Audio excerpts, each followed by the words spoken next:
नमस्कार, प्रणाम। मैं रणबीर सिंह आप सभी का आपके अपने परिवार ITI अड्डा 24/7 के इस ऑफिशियल यूट्यूब चैनल पर आप तमाम साथियों का मैं तहे दिल से हार्दिक स्वागत व अभिनंदन करता हूं और उम्मीद करता हूं कि आप जहां भी होंगे बिल्कुल स्वस्थ होंगे, मस्त होंगे और अपनी शानदार सी परीक्षा में शानदार तरीके से तैयारी भी कर रहे होंगे। मेरे प्यारे साथियों, जैसा कि आपको पता है कि आज होली का त्यौहार मनाया जा रहा है और आप सभी के लिए होली स्पेशल क्लासेस है, जिसमें RBUNL और साथ ही साथ में हमारे MP के जो विद्यार्थी जिनका पेपर है लाइन अटेंडेंट और क्लास असिस्टेंट का या फिर JEE का, सभी लोग इस क्लास को ले सकते हैं। आपके लिए होली स्पेशल क्लासेस हमने रखा है।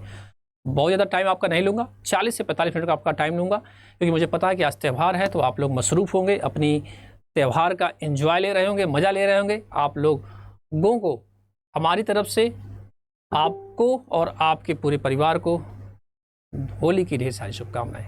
महादेव आप पे कृपा बनाए रखें और आप सभी लोग जल्द से जल्द अगली होली सरकारी नौकरी के साथ मनाएं। तो आप सभी तमाम साथियों का जिनका भी कमेंट सेक्शन में आ रहा है, सबको भाई होली की ढेर सारी शुभकामनाएं। कुछ जगह होली आज मनाई जा रही है, कुछ जगह होली कल मनाई जाएगी। ठीक है, तो आ जाइए हम लोग क्लास को स्टार्ट करते हैं और ज़्यादा टाइम नुकसान ना करते हुए श्रीमान जी आइए। तो स्टार्ट करने से पहले आपको बताना चाहता हूँ कि आप अड्डा 24/7 के एप्लीकेशन पे जैसे ही आप पहुँचेंगे तो आप देख सकते हैं यहाँ पे आपको क्या क्या चीज़ें मिल सकती है। तो यहाँ के एप्लीकेशन पे आप देख सकते हैं कि प्रीवियस मटेरियल है, करंट अफेयर है, जॉब अलर्ट है, डेली क्विज है, सब्जेक्ट वाइज क्विज है, मैगजीन्स है, पावर कैप्सूल है, तमाम चीज़ें आपको देखने को यहाँ पर मिल रहा है। यानी कि मतलब अगर एप्लीकेशन आप डाउनलोड करते हैं तो यहाँ से आपको बहुत कुछ मिलता है देखने को। ठीक है, अब हम बात करते हैं मेरे प्यारे साथियों कि माँ सरस्वती से आशीर्वाद लेंगे और आशीर्वाद लेने के बाद क्लास को स्टार्ट करेंगे। क्लास स्टार्ट करने से पहला क्वेश्चन आपके स्क्रीन पर है कि लाज के लिए फेज वायर का किस प्रकार की लूपिंग की प्राथमिकता दी जाती है, जहां पर कॉमन कॉरिडोर के दोनों ओर कमरों का निर्माण किया जाता है, उसमें कौन सा होता है।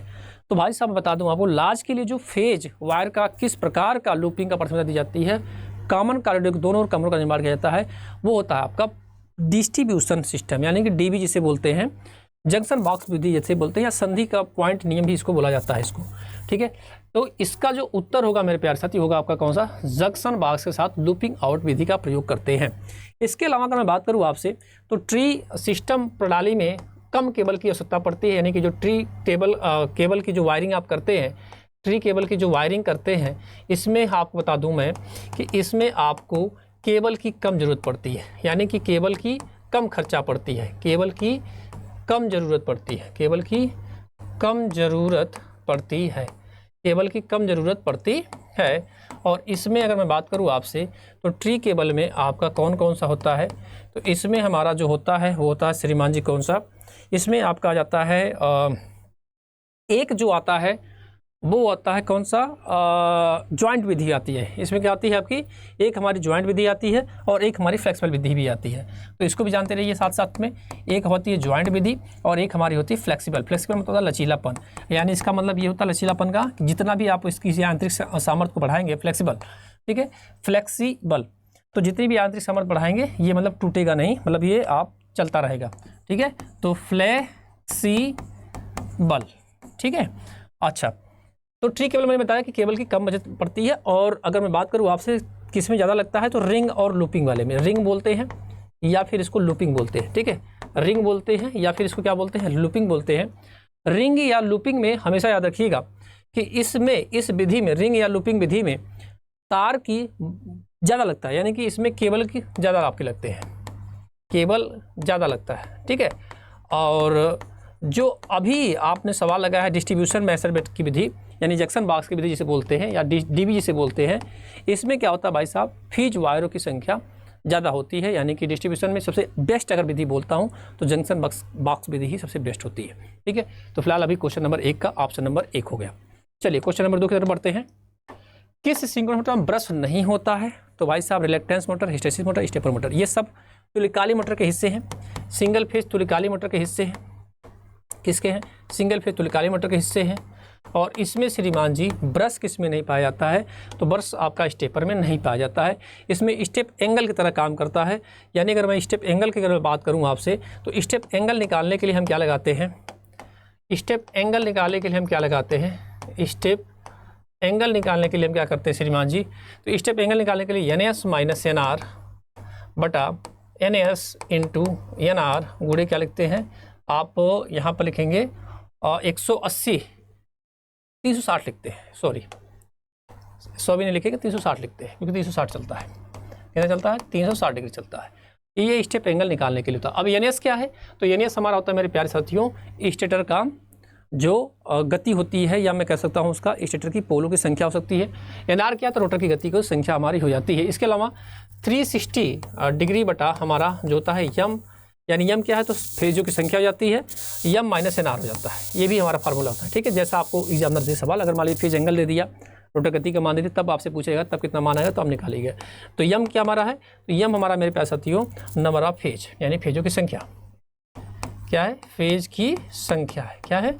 हमारी फेज की संख्या है, ठीक है। तो क्वेश्चन नंबर 2 का सी वाला ऑप्शन। जब मेगर, भाई साहब ये मेगर है, क्या है? जब मेगर उपयोग में नहीं होता है तो पॉइंटर की स्थिति कहाँ होती है? अब देखो, अगर मैं बात करूँ आपसे, जब मेगर का यूज नहीं करते हैं, तो अगर जनरली मैं पूछूँ आपका मेगर का इन्फिनाइट का चिन्ह किधर होता है? तो बाएं साइड, और जो हमारा जीरो होता है वो किधर होता है? राइट साइड होता है। मगर अगर कोई भी उपयोग में नहीं है तो वो कहाँ पर रहता है? मतलब आपका यूज ही नहीं कर रहे तो कहाँ पर रहता है? तो भाई साहब आपको बता दूं कि जब आपका कोई यूज नहीं होता है तो मेगर का जो पॉइंटर होता है वो कहाँ पर होता है? इन्फिनाइट पे होता है। कहाँ पर होता है? इन्फिनाइट पे होता है, तो अनंत पे होता है, ठीक है। तो मेगर का अगर आपसे पूछा जाए दाहिना किधर होगा, मतलब अनंत किधर होता है, तो बाएं साइड, और दाहिने साइड आपका जीरो हो जाएगा। चलिए क्वेश्चन नंबर 3 हो गया। क्वेश्चन नंबर 4 की तरफ बढ़ते हैं। एक ट्रांसफार्मर की प्राथमिक कुंडलों में घुमावों की संख्या 10 के बराबर है, यानी कि मतलब बोल्ट की जो संख्या वो कितनी है? 10 है, और द्वितीयक में 30 है, तो कोई बात नहीं है। तो 10 गुणे 30 बराबर कितना हो गया आपका? 300। 300 लग गया सवाल। तो घुमाव गणना करना होगा आपकी 300 हो जाएगी। जब चालक या परिपथ से जुड़ने वाले फ्लक्स में परिवर्तन होता है तो किस प्रकार का बल होता है? आप देखो, फैराडे साहब का 2 नियम। किसी मैग्नेटिक फील्ड में कंडक्टर को रखकर जब घुमाया जाता है तो उसमें क्या होता है? एक EMF उत्पन्न होता है। दूसरा नियम क्या कहता है कि परिणामी फ्लक्सों का परिवर्तन जो होता है, यानी कि डी फ्लक्स अपॉन dt, है ना। हम किसे डिनोट करते हैं भाई साहब? दूसरे नियम को। तो E बराबर क्या लिखते हैं भाई? E बराबर हम लिखते हैं, E बराबर क्या लिखते हैं? n D flux upon dt, यानी कि मतलब हो गया मेरे प्यारे साथियों कि फ्लक्स परिवर्तन उसमें लगा जो समय। ये सेकंड नियम। और प्राथमिक नियम क्या होता है भाई साहब? तो किसी मैग्नेटिक फील्ड में कंडक्टर को रखकर जब घुमाया जाता है तो उसमें क्या होता है, यानी कि फ्लक्स और साथ ही साथ में जो परिवर्तन होता है वो हमारा कौन सा होता है? पहला नियम। तो ये सेकंड नियम है। ये कौन सा नियम है? जिसे परिणामी फ्लक्स परिवर्तन का नियम भी कहते हैं, यानी परिणामी यानी रिजल्टेड फ्लक्स का नियम भी कहा जाता है इसको। तो ये सेकंड नियम है फैराडे का। कौन सा है? ये सेकंड नियम है। कौन सा है? सेकंड नियम है। और पहला नियम कौन सा है? पहला नियम कौन सा है? तो फ्लक्स और उसमें जो परिवर्तन हुआ और परिणाम स्वरूप क्या हुआ? आपका वोल्टेज उत्पन्न हुआ, फ्लक्स गुणे परिवर्तन। तो ये कौन सा हो जाएगा हमारा? विद्युत प्रवाहन बल हो जाएगा, यानी इसे बोलते हैं इलेक्ट्रोमोटिव फोर्स। क्या बोलते हैं भाई साहब इसको? EMF बोला जाता है, इलेक्ट्रोमोटिव फोर्स बोला जाता है। यदि हाइड्रोमीटर की रीडिंग आपका है और सेल की स्थिति 50% है तो क्या होगा? देखो भाई, अगर मैं बात करूँ आपसे charge, full charge, medium charge और आपका डिस्चार्ज, तो फुल चार्ज पे क्या होता है? फुल चार्ज पे क्या होता है? और आपका मीडियम चार्ज पे कितना होता है? मीडियम चार्ज पे कितना होता है? और आपका डिस्चार्ज पे कितना होता है? मैं सब बता देता हूँ आपको। डिस्चार्ज पे कितना होता है, ठीक है। तो विशिष्ट गुरुत्व घनत्व का मान कितना होता है? फुल चार्ज पे और डिस्चार्ज पे। तो फुल चार्ज पे होता है भाई साहब, विशिष्ट गुरुत्व का मान हमारा होता है 1.25 से लेकर, यानी 1250 से लेकर 1280 के बीच में, ठीक है। कहाँ तक होता है? 1.28 तक। और इस समय बैटरी का EMF कितना होता है? तो 2.2 वोल्ट, ठीक है। EMF का मान कितना होता है? 2.2 वोल्ट होता है। मीडियम कितना होता है भाई साहब? तो 1.21 होता है से लेकर 1.25 तक होता है। और इस समय बैटरी का EMF का मान कितना होता है? 2 आपका कितना हो जाएगा आपका? तो बैटरी का EMF का मान होता है आपका 2 वोल्ट या 2.1 वोल्ट, तो 2 वोल्ट हो जाएगा। कितना हो जाएगा आपका? 2 वोल्ट हो जाएगा। 2 वोल्ट कर लीजिए आप, सॉरी 2 वोल्ट कर लीजिए आप। और जब हमारा डिस्चार्ज होता है तो उस समय इसका मान 1.18 से कम, ठीक है। और EMF का मान कितना होगा? 1.8 वोल्ट, 1.8 वोल्ट, ठीक है। तो फिलहाल अभी इसमें ऑप्शन कौन सा होगा आपका 50% मतलब आधा चार्ज, आधा पे मतलब कौन सा हो जाएगा, तो 1.21 से लेकर यानी कि 1210 से लेकर 1250, तो ये वाला ऑप्शन हो जाएगा 1200 वाला, 1.2 वाला कौन सा हो जाएगा हमारा 1.2 वाला हो जाएगा। निम्नलिखित में से कौन सा परिवर्तित संधारित्र का उदाहरण है। अब देखो भाई परिवर्तित प्रकार का कौन सा है, तो अभ्रक और सिरेमिक संधारित्र जो होते हैं, ये जो दोनों दिख रहे हैं ये कांस्टेंट प्रकार के होते हैं। कौन से होते हैं, स्थिर वाले होते हैं। कांस्टेंट मतलब होता है स्थिर, कांस्टेंट मतलब होता है आपका स्थिर। और वायु वाला कौन सा होता है, परिवर्तित प्रकार का, परिवर्तित प्रकार का ये होता है, ठीक है। और एक होता है ट्रिमर और पैडर, पैडर और एक होता है ट्रिमर, ये जो होते हैं समायोजनी प्रकार के होते हैं, समायोजनी प्रकार के कैपेसिटर होते हैं, नाम जानते रहिए आपका। इलेक्ट्रोलाइटिंग कैपेसिटर ज़्यादातर यूज करते हैं और ये डीसी प्रकार का होता है, ठीक है। चलो क्वेश्चन नंबर 8, उस उपकरण का नाम क्या आएगा जिसका उपयोग इंसुलेशन प्रतिरोध के लिए मापन करते हैं। तो इंसुलेशन प्रतिरोध को मापन करने के लिए मेगर का प्रयोग किया जाता है। मल्टीमीटर से वोल्टेज, धारा और प्रतिरोध, यानी कि वोल्टेज ज़्यादातर हम यूज करते हैं कौन सा, वोल्टेज और धारा मापने के लिए करते हैं, ठीक है। जिसे मल्टीमीटर क्या बोलते हैं, एवोमीटर भी बोला जाता है इसको। क्या बोलता है, एवोमीटर। एवो का मतलब एम्पियर, बी का मतलब वोल्टेज, और ओम का मतलब हो गया भाई साहब आपका रेजिस्टेंस। तो रेजिस्टेंस मापना, धारा मापना, वोल्टेज मापना। ये भी एनालॉग प्रकार के होते हैं और डिजिटल प्रकार के भी होते हैं। विद्युत परिपथ में टर्मिनल वोल्टेज, देखो भाई साहब आंतरिक प्रतिरोध की अगर मैं बात करूं तो आर बराबर क्या होता है, आर बराबर होता है ई माइनस यानी कि EMF बटा हमारा क्या हो जाएगा श्रीमान जी, आंतरिक प्रतिरोध बराबर, यानी जिसे डिनोट करते हैं किससे, आर से, तो E माइनस V बटा I हो जाता है।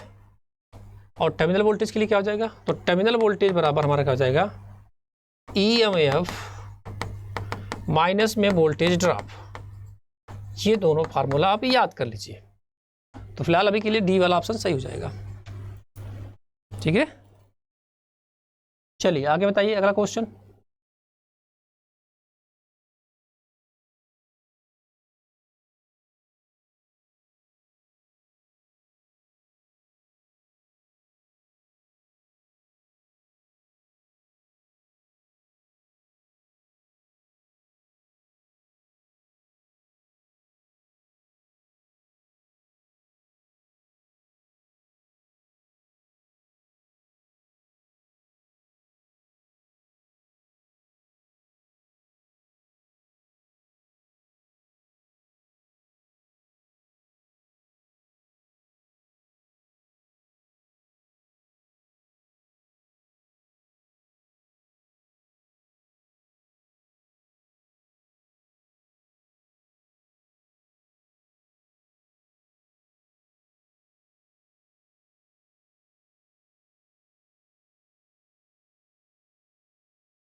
तो टर्मिनल वोल्टेज बराबर क्या हो जाएगा, EMF minus voltage drop.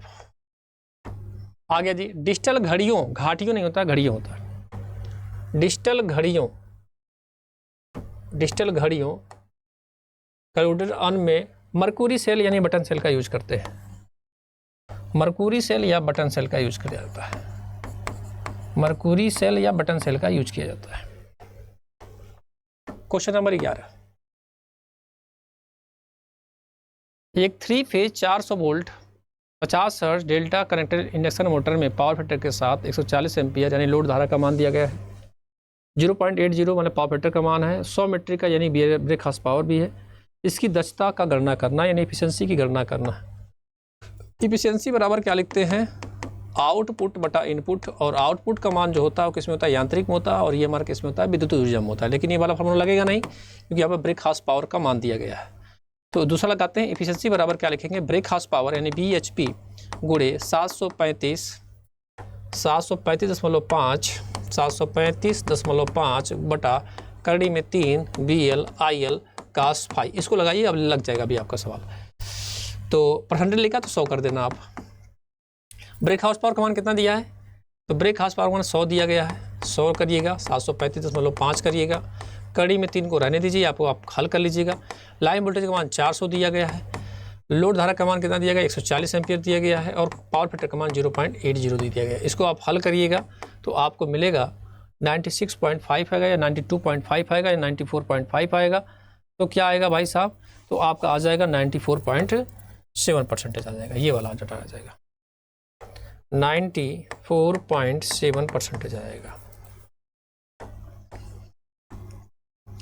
Geyser का उपयोग करते समय गर्म पानी में भाप का उत्पादन निम्न से कौन सा संवाद कर सकता है, तो हंटिंग का स्केल जमा हो जाएगा, ग्राउंडिंग हीटिंग हो जाएगी। हाँ, ये ग्राउंडिंग हीटिंग वाला सही हो जाएगा।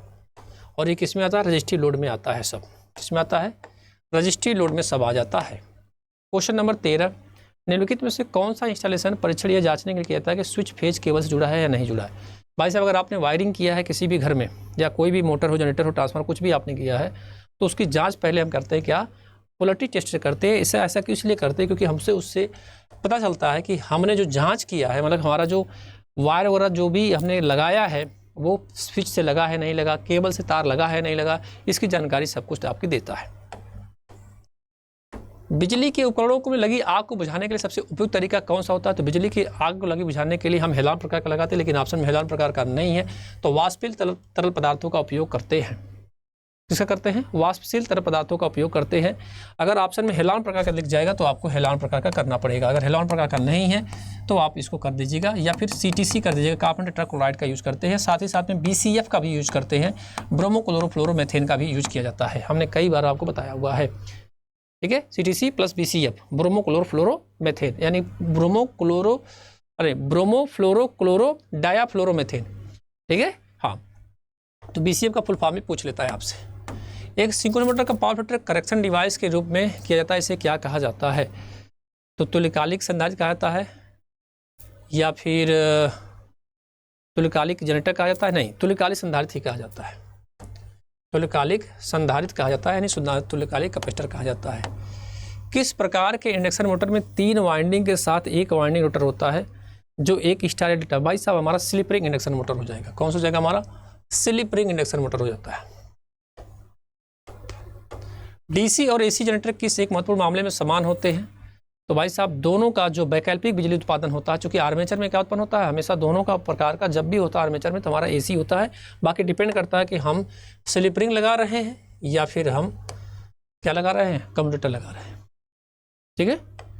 चलिए 18 number, zero lagging load power factor के मामले में आर्मेचर रिएक्शन का मान क्या होता है, तो क्रॉस, क्या होता है हमारा क्रॉस। थोड़ी सी मैं तेजी से कर रहा हूँ। 1100 ल्यूमन का उत्पादन करने वाले 75 वाट के प्रकाश का लैंप का क्षमता दक्षता क्या होता है, तो ल्यूमन प्रति वाट, तो 1100 ऊपर हो जाएगा, 1100 वाट 75 हो जाएगा। इसको हल करिए तो लगभग आपको मिलेगा 14.66,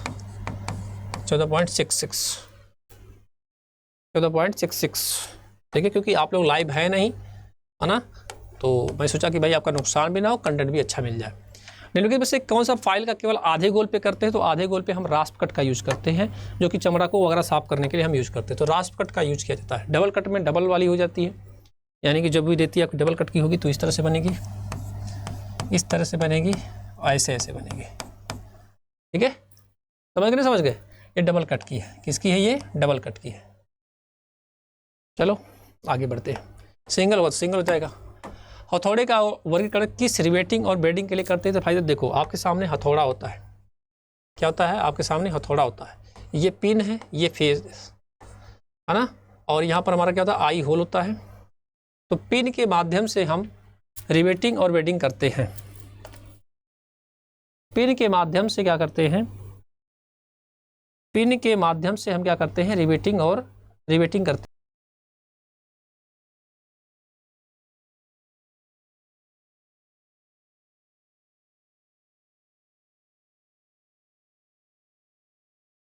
ठीक है, तो हथौड़े का किस भाग का उपयोग रिवेटिंग करने के लिए पिन का यूज करते हैं? तो पिन वाला ऑप्शन आपका सही हो जाएगा।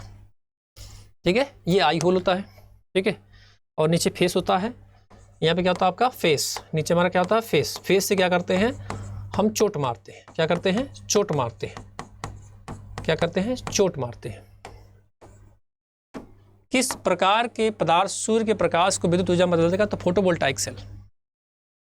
फोटोवोल्टाइक सेल का यूज करते हैं। फोटोवोल्टाइक सेल का यूज करते हैं। क्षेत्र प्रणाली द्वारा उत्पादित चुंबकीय प्रवाह में आर्मेचर कोर को घूर्णन के कारण होने वाले नुकसान का नाम बताइए। तो ये नुकसान होता है आपका कोर में होगा। कोर नुकसान होता है, हाँ कोर में ही होगा, कापर में तो होगा नहीं। कोर वेटेज लॉसेस नहीं। तो आर्मेचर कोर के घूर्णन के कारण, हाँ ठीक है, कोर नुकसान कौन सा होगा? हमारा कोर नुकसान होगा। ठीक है, हाँ। और पोल में दोनों प्रकार की आपकी हानियां नहीं होती है, बल्कि जो आपका आर्मेचर कोर होता है उसमें आपकी लौ और लौ में आपकी जो आ जाती है कौन सी? एडी और हिस्टेरिसिस दोनों आ जाती है। ठीक है, तो कोर नुकसान होगा। यहाँ पर कौन सा होगा? हमारा कोर नुकसान हो जाएगा। निम्नलिखित में से किस पदार्थ में संयोजित कक्ष में 4 इलेक्ट्रॉन होते हैं? 4 इलेक्ट्रॉन हमारा अर्धचालक युग्म होता है, और वहाँ पर सिलिकॉन हो जाएगा। यूरेका और पीबीसी और नाइक्रोम जो दिया है ये चालक है। चालक में हमेशा याद रखिएगा, चालक मतलब कंडक्टर। चालक में हमेशा क्या होता है? 2 होता है, 2 या इससे कम होता है। और वहीं इंसुलेटर की मैं बात करूँ, इंसुलेटर की अगर मैं बात करूँ तो भाई साहब उसमें 8 होता है।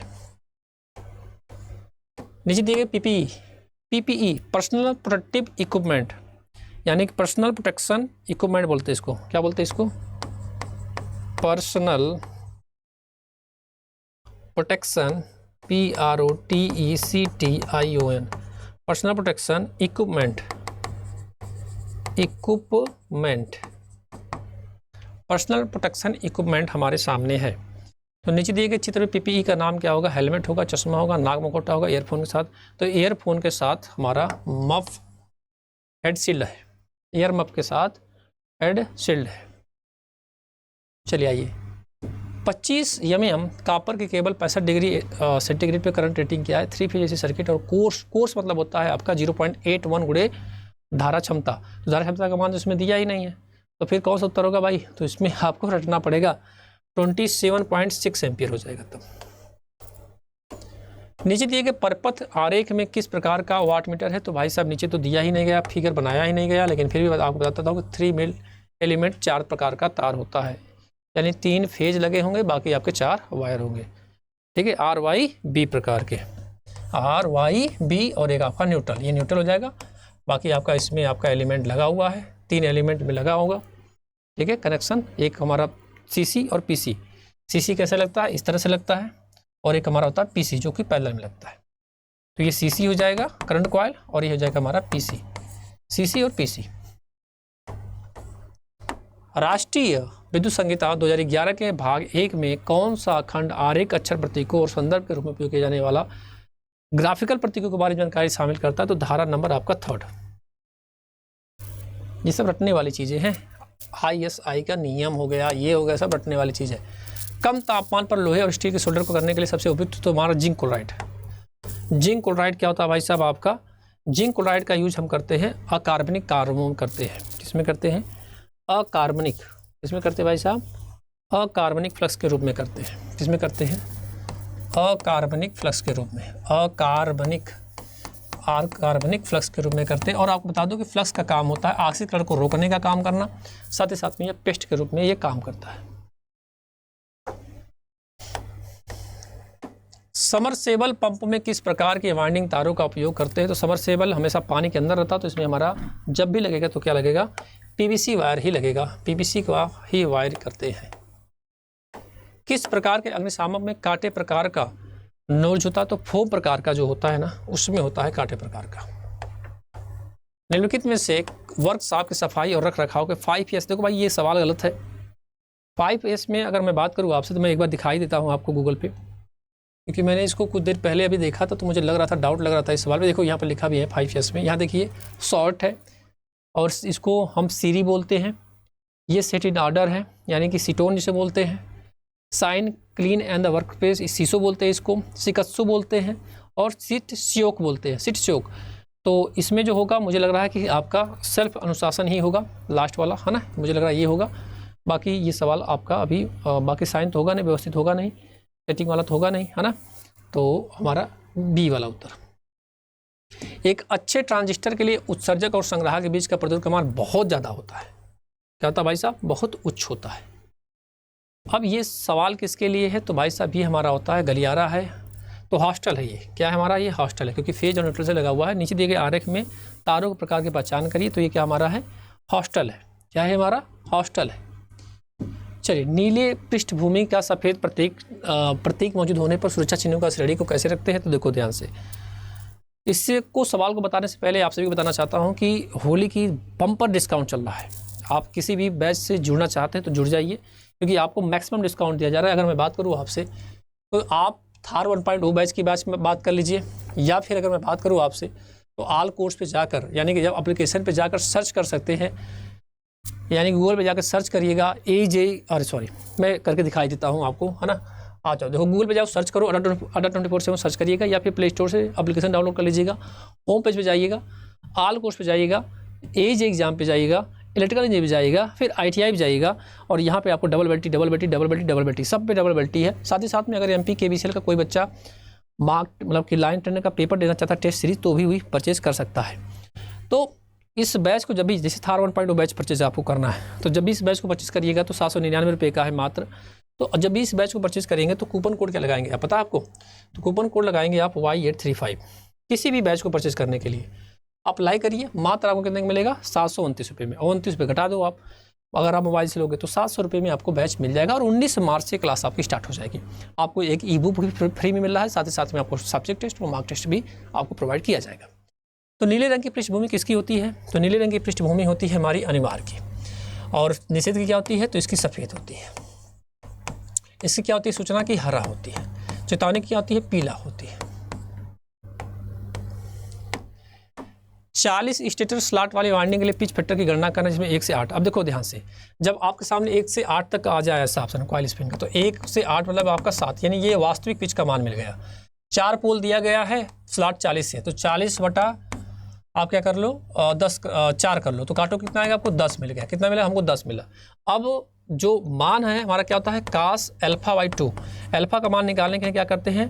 पूर्ण पिच माइनस में आपका कहता है वास्तविक पिच बटा पूर्ण पिच होता है, तो पूर्ण पिच माइनस में वास्तविक पिच,